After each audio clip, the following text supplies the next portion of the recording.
Greetings, students, and welcome to this session, which is video number 5 for our preparation for speech number 2. And we're calling this informative speaking. And so just to give you an overview, informative speeches, as you would have read in the chapter, are always meant to teach your audience about something.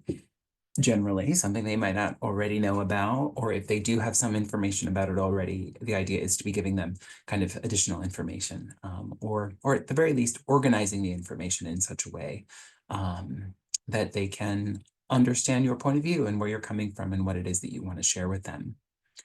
For our speech class, we are going to be talking about a country, a culture, or a neighborhood. Those are the 3 possibilities. Obviously, a country, we know what that is. When we think about culture, certainly that could be like an ethnic culture or one that's associated with a particular country. But it also could be something like skateboarding culture or video game culture or hip hop culture. So just be mindful that you can be expansive in your thinking about how to define culture. And then the last there, which is a neighborhood, that could be certainly a neighborhood in New York City or wherever it is that you're living, and whether that's a place you're living now, a place you lived in the past, or a place where you would like to live that you might not have lived in yourself. It would be perfectly fine. The goal for this presentation is to get familiar with the format for these informative speeches, and ideally to be sharing information that you already know. When we go on to speech number 3, you'll be doing research. It's a requirement for speech number 3. So you'll have to be finding additional information and including that in the presentation. But for speech 2, that's not required. Here, it's just ideally talking about something that you're already familiar with so that you can just be figuring out the structure of the presentation and focusing on that rather than the actual information that you're sharing with us. And for most people, we have some familiarity with some country, whether it's the country you're currently living in or one where your family is from or where you might be from, or just one that you are interested in or have traveled to. Certainly culture is something that we're familiar with already, and neighborhoods. And so in this presentation tonight, I'm going to be going through some example presentations that will give you some sense of what this can be like, and then very specifically to talk about what is required for this presentation. Now, certainly in speech number 1, you know that we had very simple criteria for that speech. There were only 6 things that were required for you to do in the presentation. And now look, here we have a list of, how's my math doing? 12 and 5 is 17, 18, 19, 20 things, yes, that we need to do for speech number 2. And so here we see that the speech is organized into really 5 sections: an introduction, 3 main points, and a conclusion. And so we're going to look at all of that more closely. And then in terms of how to deliver the presentation with eye contact, charisma, and doing it in 3 to 5 minutes, we'll talk about that as well. But first, let's focus in on the introduction. So you've read the chapter that was on the introduction and conclusion that gave information about what kinds of information you should be including in those parts of the presentation. And so for our class, we're going to require 3 things in the introduction. That you're going to make people want to listen to you with a powerful attention getter, that you're going to preview the main ideas, and you're going to establish your credibility. So let's look at each of those. Terms of the attention getter, so that idea was focused on in the chapter where it talked about introduction. And as far as I'm concerned, for our class, it does not matter to me what you do for the attention getter, so long as you do something. Okay, so they had examples there, telling a story, engaging listener participation, describing a problem or situation, perhaps telling a personal story or something.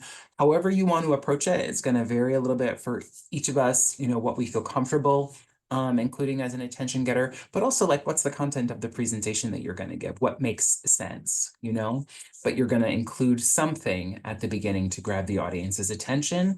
And just as it said in the chapter, you don't want to be starting with the topic as your first word or really even in your first sentence, because if the audience is not interested in that or they don't like that thing, then you've already turned them off. And the idea of the attention getter is to get them involved, to get them interested and invested, and then to get into the details of what it is that you're going to cover, okay? So you're choosing something from the list. We'll look at some examples in a moment. After that, then you have got to tell them what it is you're going to talk about. And we have to be very explicit, very clear. What is the topic that you're going to talk about? And what are the three main points that you're going to cover in the presentation? And so when you look at the outline form, you'll see that just what you see here on the screen is what's in the form. It says, after my 5-minute informative speech, my classmates will know 3 things about, and then there's a blank space, and you will put your topic there. Okay, and then after you've told them what the topic is, you'll then identify what the 3 main points are. So let's give an example here. So country, culture, neighborhood. Suppose we were talking about the country of Jamaica, okay? So if that's my topic, then I'm going to say, after my 5-minute informative speech, my classmates will know 3 things about Jamaica.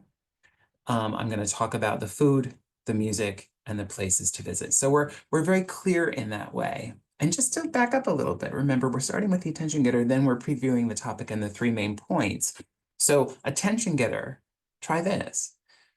Imagine that you are sitting on a beach with beautiful white sand, and the warm sun is beating down on you, and there are palm trees swaying in the breeze. And in one hand, you have a pina colada, and in the distance, you hear the sounds of a steel drum playing, very exciting and atmospheric island music. Imagine that you are with me in the island of Jamaica. Today, I'm going to be talking about I'm going to talk in 5 minutes about the topic of Jamaica. I will talk about the food, the music, and the places to visit. So you start with the attention getter, creating a picture, asking a question, telling a story, whatever it's going to be. Then you introduce your topic and tell us what the 3 main points are. Okay, so those are 2 separate things. First, the attention getter, then the topic and the 3 main points. And then the last thing that we need to do in the introduction is to establish credibility, okay? And so in the chapter, we know that credibility is believe, okay? Why should we believe you? Why should we believe you? Why should we trust you? Why do you know about this topic? Are you an authority? Did you do research? So remember, for this presentation, you're not required to do research because you're already just going to most likely tell us about stuff that you already know about that topic. So then you need to explain that to us, okay? Always use the phrase, I know about this topic because. That way there's no confusion about why you're including that information, and also you're being very transparent with your listener, okay? So if I was going to be talking about Jamaica, why do I know about Jamaica? I'm not from there. I've only visited there once, but from that one time that I was there, okay, I had an experience that left a mark on me that reminds me about what it can be like to be in that culture, in that area. And so for me, I know about this topic because I have visited there, and I'm going to be sharing some of what I experienced on my visit with you today. And that's fine. That's how you address credibility, okay? I know about this topic because. Now, that being the beginning of the presentation, the introduction, having that attention getter preview of the topic and the 3 main points, and then establishing credibility. On the flip side, okay, what are we doing at the end of the presentation? We then have the conclusion. And so in the conclusion, at the end, we've got 2 things we've got to do. Reviewing the topic and the 3 main points, okay? And then providing a power punch ending. And all of this, again, coming directly from the chapter on the introduction and conclusion. So when we're reviewing the topic and the 3 main points, it is very clear that you must state them exactly as you had introduced them at the beginning. So however you phrase the topic, you'll phrase it exactly the same way here in the conclusion, that you'll list the 3 main points exactly the same way. Again, they were in the introduction, now you'll state them the same way in the conclusion, and also in the same order. Okay, today I told you 3 things about Jamaica in my example. I talked about the food, the music, and the places to visit. Okay, so whatever you decide for your 3 main points, consistent order, and use the exact same words. Food doesn't become cuisine. If it's food, it's food. Okay, so just being clear about that consistency. It's really important in a presentation. And why? When we are reading a book, If we miss something, we can flip back through the pages and find what we missed. When we are watching a video, we can pause, we can back it up if we missed something. We have other tools to get something if we've missed it. When we're listening to a presentation, we don't have that option, okay? It happens one time. And so the idea here is that you outline for the people exactly what it is that you're going to do. You go through the presentation and do those things. And then in the conclusion, you just confirm with the people, this is what we did in this order. Really important in a presentation, okay? Then at the end, we have this thing called the power punch, which again, you read about in the chapter, ending with a familiar saying, slogan, proverb, or motto, telling a short story, ending a story that you started earlier, however you want to approach it. Again, just like with the attention getter, it doesn't matter to me which of these that you choose, but choose something, okay?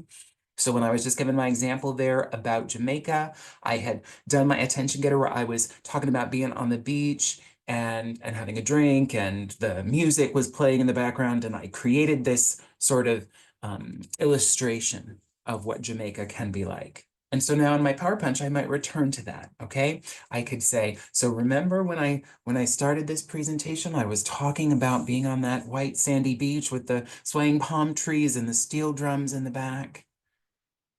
They're out there. They're waiting for you. So get yourself to JFK and buy a ticket on JetBlue and go to Jamaica. Okay, so that's the idea, that we can return to something that came before, we can add something that's new, we could use a phrase, as Bob Marley once said, don't worry, be happy, and be happy when you're in Jamaica, something like that. Anyway, that's the beginning and the end. Then we've got to deal with the middle of the speech, okay? We've got to have 3 main points. So I mentioned in my example there, this idea of food and music and places to visit. Let us watch someone give a presentation, and then we'll talk about it after, okay? So in this presentation, we're going to have a presentation that I found online from someone who is a student, I assume, in a public speaking class, not unlike ours.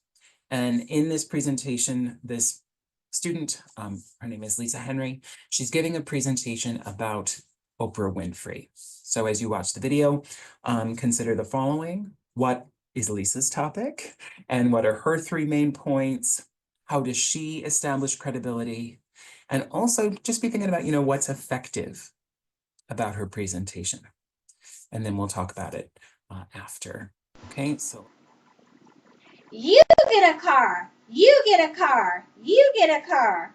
I'm sure by now you should know the distinguished individual I'm talking about. Yes, she is known as the most powerful woman in the world. Born January 29, 1954, Oprah Gail Winfrey. Oprah spent her first six years with her grandmother, Hattie Mae, and they lived in rural poverty in Mississippi. Oprah became a millionaire at age 32 years old when her show went national. But who really is Oprah? Oprah is a supervising producer, a talk show host, a global icon, a Broadway producer, a magazine founder, a satellite radio programmer, an actress, a philanthropist, a leader, a friend, and an angel. A brief description of Oprah's timeline would include: in 1954, she was born January 29th in Mississippi. In 1971, Oprah enrolls in Tennessee State University. In 1978, local talk show in Baltimore. In 1985, The Oprah Show was born. In 1990, Harpo Films was established. In 1991, Oprah initiates the Child Protection Act. In 1993, President Clinton signs Oprah's bill. In 2000, the O magazine In 2004, Oprah celebrates her 50th birthday. In 2005, the big car giveaway. Oprah gave away 276 cars to her studio audience, and they all just happened to be teachers. And also in 2005, Oprah was ranked #1 in the Forbes Power List. And in 2007, Oprah built a $40 million leadership academy for girls in South Africa. Some of Oprah's favorite things would include the O magazine. Oprah enjoys gourmet teas. She loves fresh baked croissants. She loves to wear her designer glasses by BMI. Oprah enjoys a cup of oolong tea every evening around 7:30 with lemon slices. Oprah likes the 4-in-1 digital camera that she's given these away to her studio audience. Oprah has given away the Pocket Dell DJ. Oprah enjoys hand lotions. Some of Oprah's favorite people would include Sidney Poitier, Jamie Foxx, Senator Barack Obama, rock star Bono, the talented Alicia Keys, and of course her best friend, Gayle King. Oprah currently lives on the Promised Land, a 42-acre ocean and mountain view estate in Montecito, California, located right outside Santa Barbara. Her 20-year companion, Stedman Graham, her 2 Cocker Spaniels, Solomon and Sophie, and her 3 Golden Retrievers also reside with her. Oprah has achieved credibility, talent, and influence, and she's done it all on her own to become the most powerful woman in the world. Oprah's net worth is $1.5 billion, sparking her to become the wealthiest woman in America. Oprah is a hero to many around the world. Her success and her desires to share her wealth with those in need in the U.S. and abroad. One of Oprah's favorite quotes is, "When you learn, you teach to others, and when you get, you give back to the world." Thank you for your time.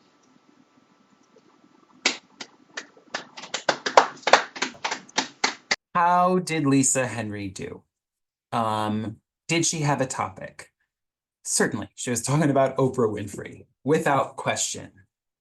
Did she have 3 main points? Okay. Was she charismatic? Did she make eye contact with the people? And did she do this in 3 to 5 minutes? So the speech was roughly about 5 minutes. So certainly that's probably fine. And the thing about charisma, I mean, what is charisma, right? Riz, I'm told the young people say these days. Charisma, that you're going to be excited and engaged with the topic that you're talking about. Some people are more animated than others, so I'm not asking you to be a different person than you are. Just be who you are. That's perfectly fine. But be invested in the topic that you're talking about and share that with the people. That we're recording these as videos for these presentations. Making eye contact means looking at the camera. So I am aware from watching your Speech One videos that often people are just reading out loud to us. The class is not reading out loud. Fundamentals of reading out loud. The class is fundamentals of public speaking. And in our class, what you need to be doing is just talking to the camera. So certainly you'll refer to notes and you'll make sure that you're including the information that you want to incorporate. But you should never, ever, ever be reading to us unless you're using a quote, because you want to make sure a quote is correct. But other than that, you should just be talking to us in the order that we need to, certainly, but not reading. So otherwise, just thinking about Lisa Henry in terms of the criteria, so that we're supposed to start with an attention getter, preview the topic, and address credibility. At the beginning of the presentation, she said, "You get a car, you get a car, you get a car." Now, some of you, I know, were not alive when that happened, but when that happened in 2004 in September, it was news across the country. Huge deal. that on this television show, all the people who were there in the audience got a free car. It wasn't really free. They had to pay taxes on it, but free. They didn't have to pay for the car. So that was a big deal. And that's how Lisa started the presentation. Now, then she's supposed to preview her topic and give us 3 points. She said, I'm sure you know the distinguished individual that I'm about to talk about is Oprah Winfrey. Fine. She tells us what the topic is, but did she preview the 3 main points? No, did she even have 3 main points? She talked about who is Oprah. She talked about Oprah's timeline. She talked about Oprah's favorite things. She talked about Oprah's favorite people, the promised land. I don't know, like many different things were happening. She didn't tell us that at the beginning. And because she didn't tell us that at the beginning, we didn't know where she was going. We knew she was going to talk about Oprah, but we didn't know what specifically she was going to talk about. And that's a problem, because then it's a little unclear how we're going to follow what happens after that. Credibility. Did Lisa Henry tell us why she knows about Oprah and why we should trust her? No. Now, I've been teaching this class for more than 10 years.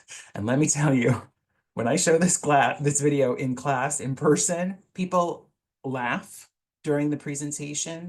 They also start like looking at each other a little funny. They look at me a little funny because Lisa Henry sounds a little off. Like, why does she know all this stuff about Oprah? What is going on? Why does she know that she likes to have a cup of oolong tea at 7 p.m. with honey and lemon or whatever she said? Why does she, like, is she a stalker? I mean, what's going on? No. Lisa Henry knows all this information about Oprah Winfrey for the same reason that I know all this information about Oprah Winfrey, which is that Oprah had the top-rated daytime television show for 25 years. Here in New York, every day, 4 o'clock, Channel 7, the Oprah Winfrey Show was on every day. And almost every day that show was on, Oprah Winfrey talked about herself. She talked about the book, she talked about the dog, she talked about all the things. So all of that stuff, if people watched that show, not every day, but many days during those 25 years, they knew all that stuff too. But Lisa Henry didn't tell us that. And so since she didn't establish why she has this credibility, why she knows about Oprah, I mean, it sounds a little like, what is going on here? Either she's lying and she's made all this up, which presumably is not the case, or something seems amiss. Why does she know all of this? And she needs to tell us that. Why does she know all of this? Either she knows it from her experience of watching this show for 20 some years. She knows about it because she did research. She knows about it for some reason and she needs to tell us that. Okay. So I've already talked about the topic and the 3 main points. If we wanted to put it into categories, we could say Oprah's early life, her timeline, her favorite things and favorite people, but Lisa didn't do that for us. So it was helpful that she had visual aids. There were posters, there was stuff on the table. I mean, there were things to support her ability to share this information with us and for us to kind of follow her ideas as they unfolded. But she didn't structure it in a way that made that very clear to us. Okay. Then within the main points, the way that we have them structured for what we're going to do in class is to have them in 4 sections that you will state the point, explain it, give an example or tell a story, and then repeat it. So if we're going to say, okay, Oprah's early life is the first main point, then you need to say that to us. Okay, so first, I'm going to talk about Oprah's early life and then give whatever details you want to explain that. Give an example of something that happened in Oprah's early life or tell a story about Oprah's early life and then confirm with the people that you're finishing that part. Okay, so that was a little bit about Oprah's early life. Main point 1 is done. Now you're going to go on to main point 2. So now let's talk about Oprah's timeline. Okay. Oprah was born in whatever year. I mean, if that's useful, but I think timeline, we're more talking about her work and career. So Oprah started, now I have to dig into my memory. She was a news reporter in Baltimore. Then we'll find that she had her own talk show, which started in Chicago and then it went national. The show was national for 25 years. During that time, I don't know, whatever details there are I want to give about the timeline as explanation. If we're going to have examples, the speech is short, so only 2 or 3 examples are enough. If we're going to tell a story, then just tell 1. Okay, and that'll get us through it. Then you repeat it. So that was a little bit about Oprah's timeline. And then finally, let's talk about Oprah's favorite things or favorite people. I have much more I could say about that. And if you had the class in person, you would hear it all. But for our purposes, we'll just go on to the conclusion. Okay, so in the conclusion, we've got to review the topic and the 3 main points and the power punch. So today I told you 3 things about Oprah. I talked about her early life, her timeline, and her favorite things, which Lisa Henry didn't do. But she did end with a power punch. Okay, and so with the power punch, she said one of Oprah's favorite quotes is, "When you learn, you teach to others, and when you get, you give back to the world." And that's fine. If you're going to use a quote, tell us where it came from. Okay, that is Oprah's favorite quote, but it's not Oprah's quote. It comes from Maya Angelou, so you need to tell us that information. But more or less, okay, sort of the structure is there. Obviously, giving a presentation about Oprah Winfrey is not following our guidelines for what we need to do in speech 2. In speech 2 here, we've got to talk about a country, a culture, or a neighborhood. And so now let's look at an example of someone who's a student in this very class online here at BMCC, John, and he's giving a presentation about France. And let's see how John does. Okay, here we go. My name is John McCollum, and this is my speech number 2. Did you know that Washington, D.C. and the Statue of Liberty were given to us by the French? Did you also know that France's longest shared border is actually with Brazil? In this presentation, I'm going to be sharing with you some interesting facts about France. The 3 main topics I will cover are French food, French language, and French culture. I know about this topic because I actually have an undergraduate degree from the George Washington University in French Studies, and I've been an avid Francophile all my life. First, we're going to talk about French food. Food is considered an art form in France, but many people view it as bizarre. Escargot, frog legs, and foie gras are common things associated with French cuisine that are not actually everyday food items in France. Ordinary French food are much more easily recognizable, such as cheese, wine, and baguette. And no, French fries and French toast are not actually French. So that was a brief introduction to French food. Next, let's discuss French language. Language is so important to the French that it is curated and protected by the government. Unlike English, which evolves rapidly under the influence of pop culture, the French dictionary is highly regulated, and that's because 30 countries represented on nearly every continent use French as their official language. French is derived from Latin, with similar roots to Spanish and Italian. French is also universally considered the language of love, and a French-speaking person is more likely to use a romantic expression than any other language. Many English words are even taken from French, such as camouflage and silhouette. And that was a brief introduction to the French language. The last topic I will cover is French culture. Besides food and language, art, literature, and fashion are pinnacles of culture in France, recognized worldwide.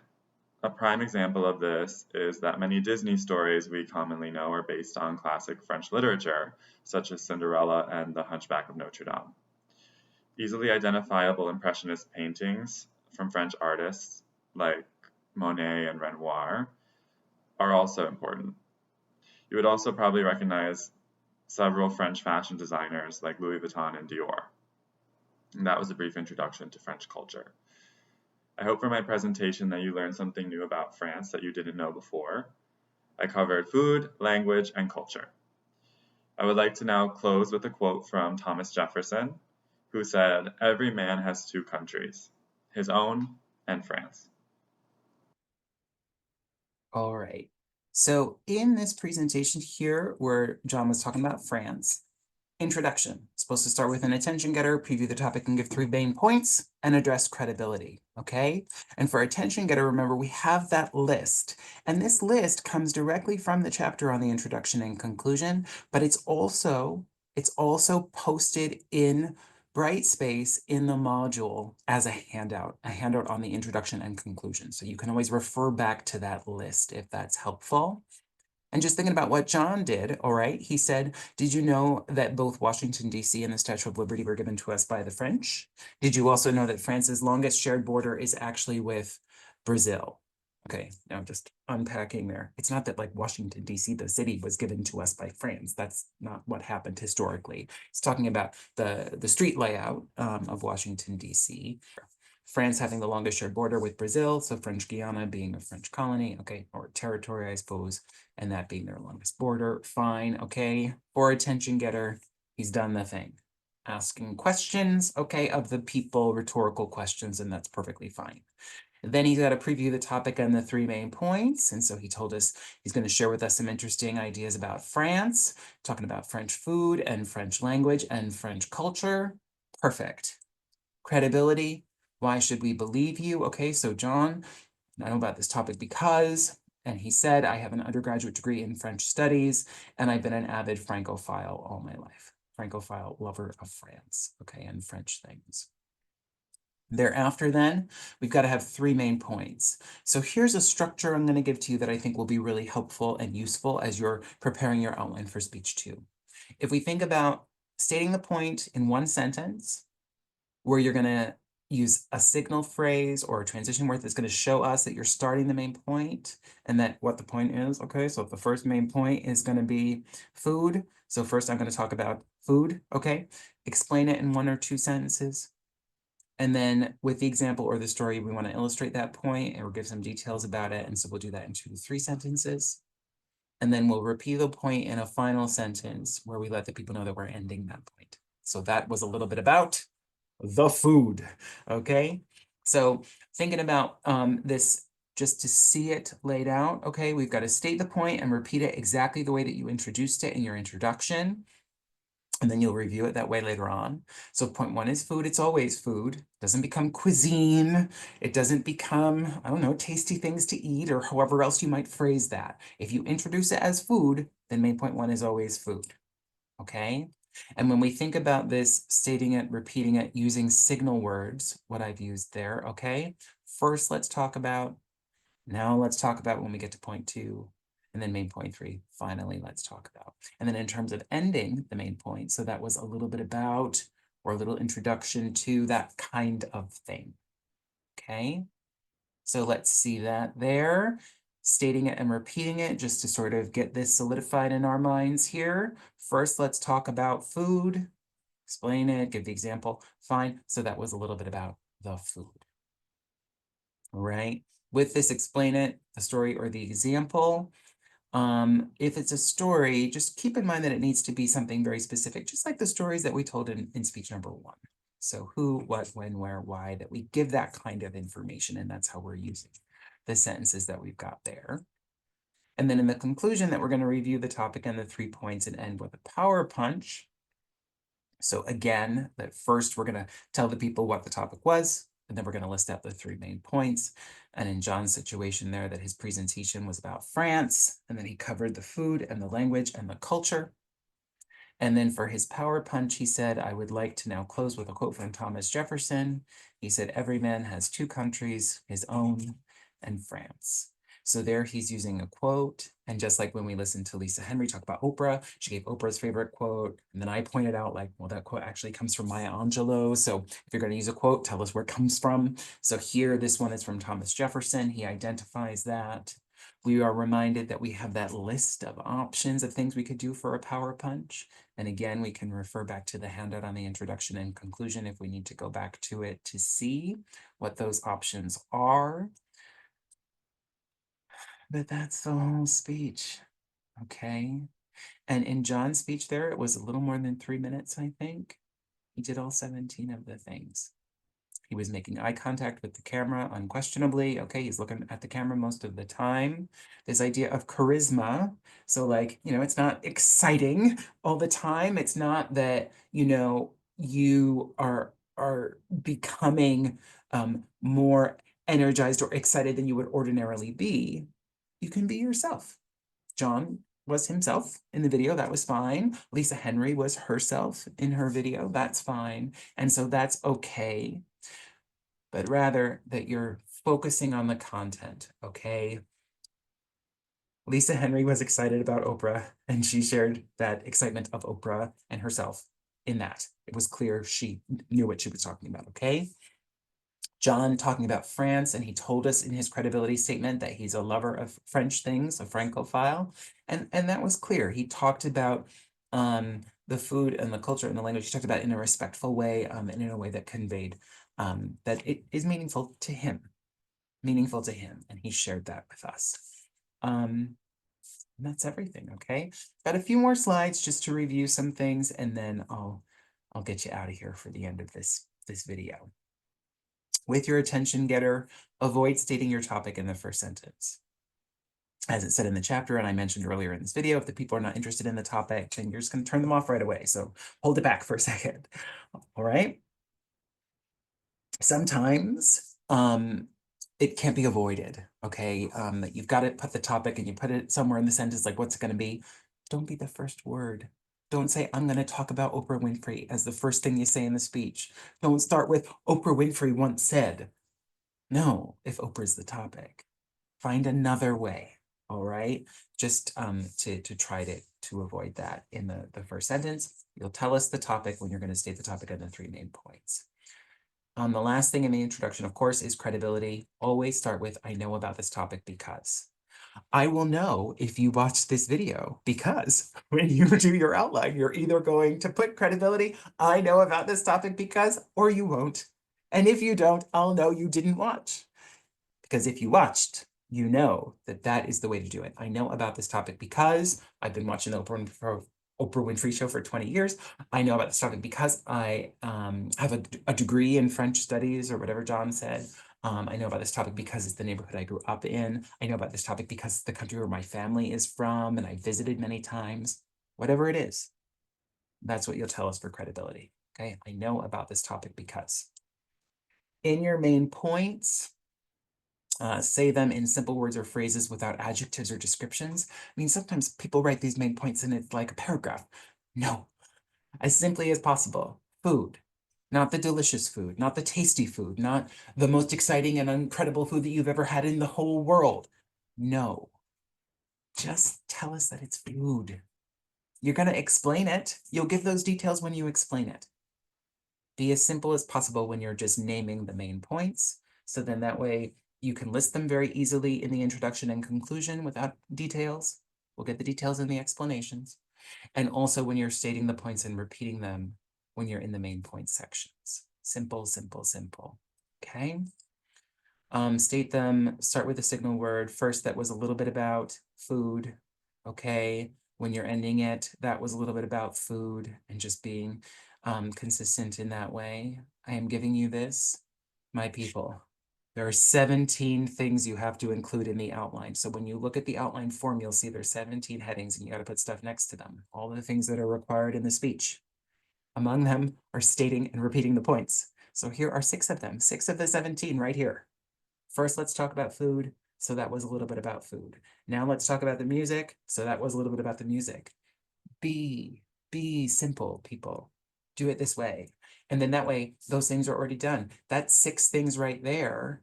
And 2 more things. In the introduction, you've got to preview the topic and the 3 main points. In the conclusion, you've got to repeat the topic and the 3 main points. Well, now that's 8 things. 8 things. As soon as you decide what your topic is and your 3 main points, those 8 parts of the speech are already done.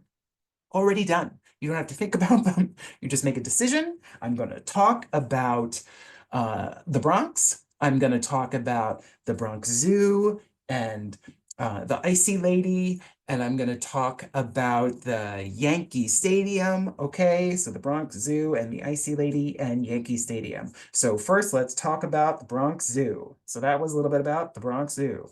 Now let's talk about the Icy Lady. So that was a little bit about the Icy Lady. Finally, I'm going to talk about Yankee Stadium. So that was a little bit about Yankee Stadium. Today, I told you 3 things about the Bronx. I talked about the Bronx Zoo and the Icy Lady and Yankee Stadium. 8 things of the 17 already done. So there's no reason, people, if you choose a topic and 3 main points, that you shouldn't have 8 things on your outline done automatically. Automatically. Okay, the conclusion, do not repeat information, do not summarize, never summarize. We don't summarize in this class. You repeat the topic and the 3 main points exactly the way that you introduced them, and you give the power punch, and your presentation is over. No summary, ever, ever, ever, ever. And for the power punch, you're looking back to that list of options from the chapter, okay, that I've shared in this video. And that's it. That's the whole presentation, okay? So we've got those 17 things that we're including in the outline. You're going to submit the outline. I'm going to give you feedback on it. If there are things that are correct, great. If there are things that are not correct, I'm going to tell you what they are and how to fix them. Your job then is to fix them so that then you can be preparing to record your presentation for the video. All right. Some people I know might be watching this because you're going to be doing this class in person. So then the opposite, of course, instead of recording a video, you'll be doing the presentation in person. But no matter what, all of the preparation that you needed for this outline was in this video. Okay, so in the next video, you're going to see that there are some other examples. I'll tell you, they're bad examples, people who don't follow our structure exactly. And so I talk about, what they did well, what needed more work. All right. But if you need to review an example that really followed this structure very perfectly, just go back and watch John's video again, because he did it exactly right. And that's the structure to follow. Also in Brightspace, you'll find that there is a sample outline for speech 2, where you see all of the information filled in. And that's from a different former student who was talking about Sierra Leone, West Africa. And so you'll see what their main points were, how they explained them, the examples that they used and the like. So you have a couple of examples to work from.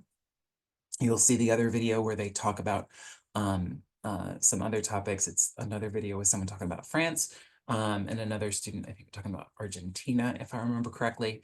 And so you'll see how they did as well. Good luck on the outline. If you have questions, send me an email. I'll get back to you. Okay, bye-bye.